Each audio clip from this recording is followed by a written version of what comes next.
आगे बढ़ते हैं। बात राजस्थान के विधानसभा सत्र की। विधानसभा का बजट सत्र चल रहा है। बजट सत्र का चौथा दिन है और लगातार अलग अलग मुद्दे भी वहां पर उठाए गए। प्रश्नकाल के साथ शुरू हुई सदन की कार्यवाही। पहला सवाल ज्ञानचांद पारेख का आया और औद्योगिक इकाई को प्रदूषित जल उपचार हेतु देय अनुदान से जुड़ा ये सवाल उनका था। उद्योग मंत्री प्रसादी लाल मीणा ने कहा, राजस्थान एमएसएमई से सहायता उपलब्ध कराने का प्रावधान है। ज्ञानचंद पारेख ने कहा कि मंत्री जी का उत्तर अपूर्ण है और आसान से निवेदन है कि आधे घंटे की चर्चा करा दें। स्पीकर डॉक्टर सीपी जोशी ने कहा कि जो जवाब दिया गया है वो उत्तर अपूर्ण है। उत्तर अपूर्ण नहीं होना चाहिए, जिम्मेदारी है सरकारी महकमों की। मैं इस प्रश्न को स्थगित करता हूं और आधे घंटे की चर्चा की व्यवस्था देता हूं। पहली दफा सदन में घिरे प्रसादी लाल मीणा और स्पीकर ने उत्तर को सही नहीं माना। अजमेर जिले में पटवारी और गिरदावरों के रक्तपथ का भी मामला सदन के भीतर उठा। विधायक शंकर सिंह रावत ने पूछा राजस्व मंत्री से कि प्रश्न उन्होंने किया। नेता प्रतिपक्ष ने गुलाब चंद कटारिया ने उत्तर को अब परिपूर्ण बता दिया और स्पीकर डॉक्टर सीपी जोशी ने भी मंत्री को टोका। तो पूरा जो वहां पर चला अभी तक वो ये जानकारी हम आप तक पहुंचा रहे हैं। राजस्व मंडल अजमेर में निगरानी याचिका बार बार लगाकर बाधा उत्पन्न कर किसानों को प्रताड़ित किया जा रहा है। यह कृषि भूमि के संबंध में किसानों के पक्ष में 2010 में राजस्व अपील अजमेर राजस्व मंडल द्वारा निरस्त भी कर दी गई। उसके बाद दूसरी याचिका अजमेर राजस्व मंडल में दोबारा निरस्त कर दी गई। तीसरी निगरानी याचिका भी अजमेर राजस्व मंडल द्वारा खारिज कर दी गई। अब पुनः निगरानी याचिका के आदेश सरकार द्वारा दिए गए हैं। ऐसा क्यों किया जा रहा है? मैं आपके माध्यम से सरकार से निवेदन करता हूं, इस याचिका को गैर जरूरी मानते हुए पीड़ित किसानों को उनकी कृषि भूमि की खातिरदारी देकर उनको राहत प्रदान करने का शर्म करें। धन्यवाद। 295 श्री अविनाश। श्री महेंद्र बिश्नोई। और इसी पर अधिक जानकारियों के साथ मेरे सहयोगी ऐश्वर्य प्रधान जुड़ चुके हैं, सीधा उन्हीं का रुख करूंगी। ऐश्वर्य, अभी तक कई प्रश्न भी वहां पर पूछे गए अलग अलग विभागों से जुड़े हुए और पहली दफा प्रसादी लाल मीणा को भी नाराजगी का सामना एक तरीके से करना पड़ा। स्पीकर साहब ने एक तरीके से नाराजगी भी जाहिर की और कहा कि अपूर्णीय जो जवाब है वो बर्दाश्त नहीं किया जाएगा और ऐसी उम्मीदें सरकारी जो महकमे से जो लोग आए हुए हैं या फिर सरकार की तरफ से जो पक्ष रख रहे हैं उनसे उम्मीद भी नहीं की जाती है कि वो अपूर्णीय जानकारी दे। बिल्कुल। इसके अलावा ओवरऑल अगर प्रश्नकाल की बात करते हैं तो धर्मनारायण जोशी का जो सवाल था वो जनजातीय बस्तियों में आवश्यक सुविधाओं से रिलेटेड सवाल किया गया था। तो वहीं भरत सिंह कुंदनपुर ने वर्धमान महावीर खुला विश्वविद्यालय यानी कोटा ओपन यूनिवर्सिटी से जुड़ा सवाल पूछा था। बड़ा महत्वपूर्ण था, वो भी अब भूमि आवंटन से जुड़ा सवाल था और उनका उसको लेकर जवाब दिया था भंवर सिंह भाटी ने कि दिगंबर जैन महावीर संस्थान कोटा के द्वारा दिया गया प्रस्ताव था, स्वामित्व पूरी तरह से विश्वविद्यालय का रहेगा। और यहाँ पर भरत सिंह कुंदनपुर ने एक महत्वपूर्ण बात ये कही कि मैं इतना मूर्ख नहीं हूँ कि ऐसा सवाल लगाऊं। स्पीकर ने उस पर तुरंत कहा कि आपको मूर्ख नहीं कह रहा हूँ, विश्वविद्यालय ऐसा कर सकता है। विश्वविद्यालय ने कोई निर्माण नहीं किया है, सांसद और विधायक को उससे पैसे लगाए गए हैं। ये बड़ा मामला था। इसके अलावा ओवरऑल देखते हैं एक एक चीज को लेकर तो भाजपा प्रदेश अध्यक्ष सतीश पूनिया का सवाल काफी महत्वपूर्ण है, क्योंकि राष्ट्रीय स्वयंसेवक संघ गाड़ियां लोहारों को लेकर या फिर घुमंतु जातियां हैं उन्हें लेकर अक्सर कोई न कोई इस तरीके के सामाजिक कार्य करता रहा है और उन्हें मुख्य धारा में जोड़ने के प्रयास करता रहा है। तो उनका सवाल आरएसएस के लिहाज से महत्वपूर्ण। उन्होंने गाड़ियां लोहारों को बसाने से जुड़ा जो मुद्दा है उस पर पूछा था। उन्होंने कहा कि 422 साल से ये लोग घुमंतु है, महाराणा प्रताप का इन्होंने साथ दिया था। 9 महीने पहले भी यही जवाब दिया गया कि 9 माह में तो बच्चे पैदा हो जाते। इस तरीके की बात भी उन्होंने कही। मतलब कुल मिलाकर 90 लाख परिवारों को लेकर उन्होंने बात कही थी, जो कि ये भी एक महत्वपूर्ण सवाल हो जाता है सतीश पूनिया का। फिर ओवरऑल अगर दूसरे सवालों पर गौर फरमाएं तो चित्तौड़गढ़ में सीएसआर मंच के विकास कार्यों से जुड़ा सवाल चंद्रभान सिंह आक्या ने पूछा था। प्रसादी लाल मीणा ने इसका जवाब दिया था, जिसका थोड़ी देर पहले आप जिक्र कर रहे थे, जिसमें सीएसआर की भूमिका भारत सरकार के अंतर्गत आती है नहीं, ये सरकार को दखल सरकार की क्या भूमिका रहती है इसको लेकर था। और गोकुंडा में माँ-बाड़ी विकास केंद्रों से को खोले जाने का मुद्दा था। लेकिन सबसे महत्वपूर्ण बात मैं फिर से कहूंगा कि आज राहुल गांधी के दौरे पर सभी की निगाह है।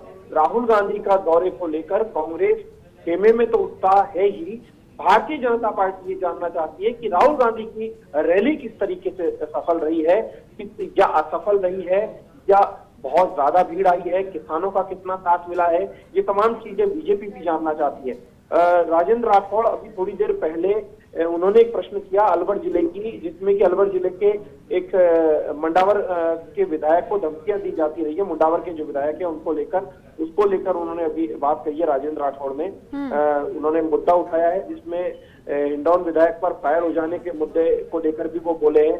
बेनीवाल पर हमला हो गया था, इसको लेकर बोले। कुल मिलाकर राजेंद्र राठौड़ ने ध्यान आकर्षित किया है सदन का कि जनप्रतिनिधि भी सुरक्षित नहीं है, इस तरीके से आरोप लगाया गया है। जी और चूंकि ये बीजेपी लगातार ये कल से ही कह भी रही है ऐश्वर्या, क्योंकि फोकस सारे जो कांग्रेसियों का है, सरकार के मंत्री विधायकों का है, वो राहुल गांधी के दौरे को लेकर है, और इसलिए भी अब उतनी अच्छी तरीके से जवाब या फिर सटीक जवाब नहीं दे पा रहे सदन के भीतर कांग्रेस वाले, कांग्रेस के मंत्री या फिर जो मेंबर्स है वो भी। बीजेपी कल से ही लगातार कह रही है कि उनको सटीक जवाब, सही जवाब नहीं मिल पा रहा। यहाँ पर मनोवैज्ञानिक रूप से प्रेशर दबाए जाने की हमेशा विपक्ष की कोशिश होती है, कोई भी विपक्ष होता है। जब कांग्रेस जो विपक्ष में होती थी तो कांग्रेस भी यही कोशिश करती थी, तो यहाँ पर भारतीय जनता पार्टी इस तरीके से दलील जब देगी तो स्वाभाविक रूप से इसे सियासत भी कहा जा सकता है। मंत्री जवाब देता है लेकिन भाजपा के नेता पूरी तरह से संतुष्ट नहीं होते हैं, तो कई बार जवाबों से संतुष्ट भी हो जाते हैं, लेकिन संतुष्ट नहीं होने यदि नहीं होते हैं तो इसके आधार पर भी वो मुद्दा बना देते हैं। तो ओवरऑल कहा जाए तो प्रश्नकाल जो है वो आज बेहतरीन चला है। प्रश्नकाल में तमाम जो सवाल हैं उनके सही जवाब दिए गए हैं, बहुत अच्छे से चला। और सबसे बड़ी बात यह है कि सभी सवाल पूछे गए और सभी के जवाब आए। कुल मिलाकर आज 18 सवाल थे प्रश्नकाल में और 18 के ही जवाब आए, ये बड़ी बात है।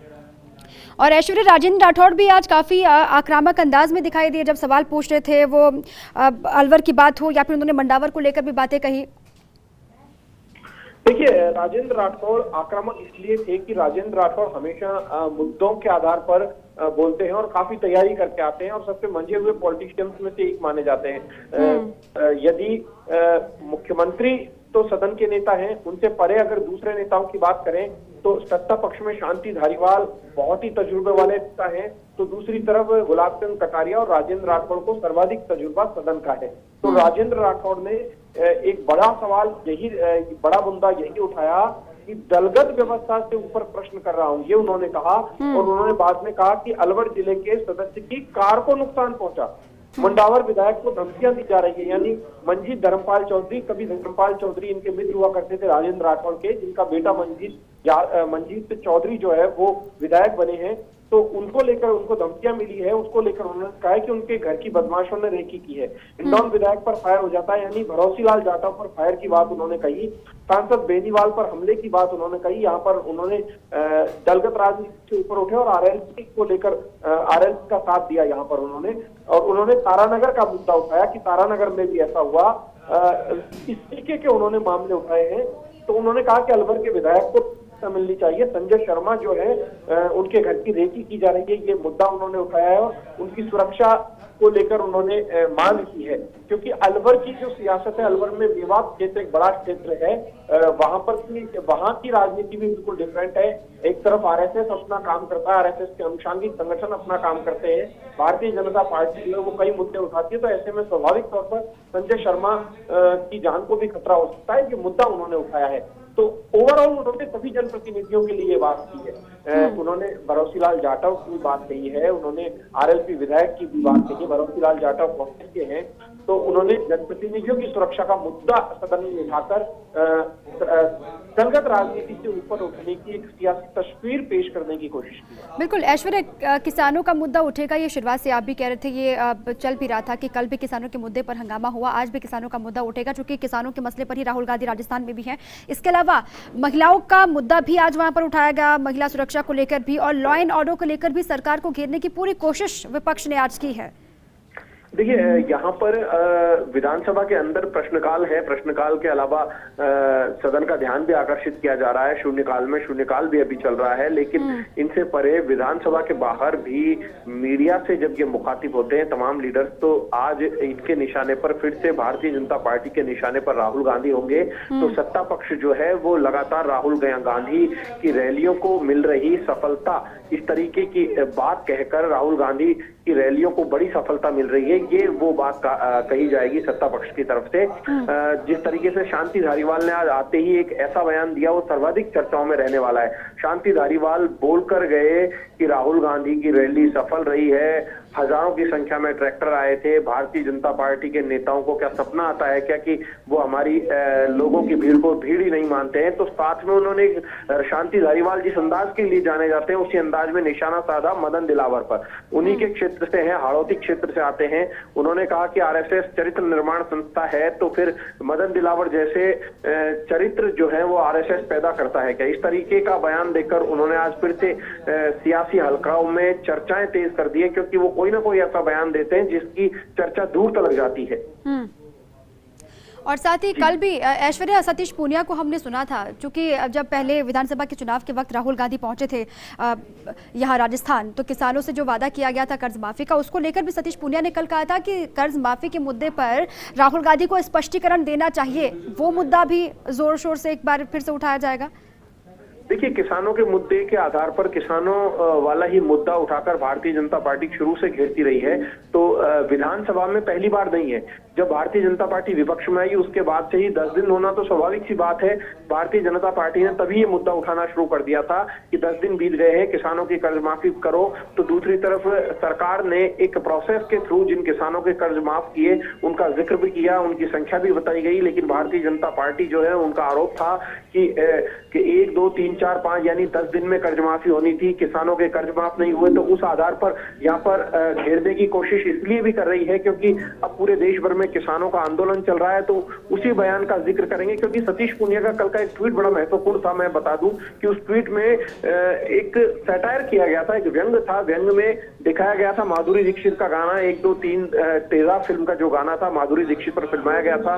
तो उसके बाद राहुल गांधी का एक बयान जो है उसका वीडियो लगाया गया था ट्विटर पर, और लास्ट में एक और वीडियो लगाया गया था जिसमें ऋषि कपूर क्या हुआ तेरा वादा ये गाना गुनगुना रहे हैं। तो इस तरीके से सोशल मीडिया से लेकर सड़क पर, सड़क से लेकर सदन तक इसी तरीके की किसानों को लेकर सियासत बिल्कुल ऐश्वर्या, क्योंकि सतीश पूनिया ने कल भी कहा था कि 1 2 का 4 वाली राजनीति राहुल गांधी कर रहे हैं। जो पहले 1, 2, 3 करके किसानों को कर्ज माफी का मुद्दा उठाया था या फिर कहा था कि कर्ज माफी की जाएगी सरकार बनते ही राजस्थान में कांग्रेस की, वो नहीं हो पाया। उसको लेकर भी स्पष्टीकरण देना होगा, वो बार बार सतीश पूनिया कह भी रहे हैं। बहुत शुक्रिया आपका तमाम जानकारियों के लिए भी और बातचीत के लिए भी। राजस्थान विधानसभा का बजट सत्र, प्रश्नकाल, तमाम प्रश्न उठाए गए, उन प्रश्नों के सही जवाब मिले, ये दरकार भी है। और जवाब नहीं मिल पा रहा तो गुस्सा भी जाहिर किया जा रहा है। कहा भी ये जा रहा है कि सरकार का ये दायित्व है कि सदन के भीतर माकूल जवाब दिया जाए। जो जवाब चाहिए या फिर जो सही जवाब है उसकी अपेक्षा विपक्ष कर रहा है और वो जवाब मिले विपक्ष को, ऐसी उनकी मंशा है। चलिए।